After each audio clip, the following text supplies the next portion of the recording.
একটি সংকল্প। আমাদের বিদ্যালয়ের ছাত্রছাত্রীরা মিলে এটাকে সাজিয়েছে। শুরু স্টার্ট।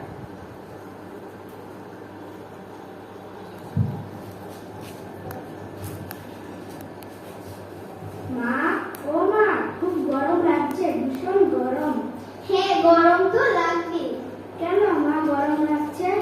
আমরা যে এত গাছ কাটছি, গরম তো লাগবে। আমরা কেন গাছ কাটছি মা? ওই যে আমরা এত লোভী, আমাদের ঘর বানাতে হবে, আসবাবপত্র বানাতে হবে, সেই কারণেই আমরা গাছ কেটে ফেলি বসত করে। এটা ভালো না। তাহলে মা আমরা গাছ না কাটলেই তো পারি। আমাদের তো গাছ কাটা উচিত, ভালো নয়। আমাদের এত গরম লাগে, আমাদের তো গাছ কাটা উচিত নয়। তাহলে চলো মা, আমরা গাছে জল দিয়ে গাছকে ভালো রাখি। তাহলে তোর ভাই রতনকে বল গাছে জল দিতে। ভাই, ও ভাই, ওইদিকে আয়, গাছে জল দিয়ে যা। রতন, ও রতন, গাছে জল দিয়ে যা।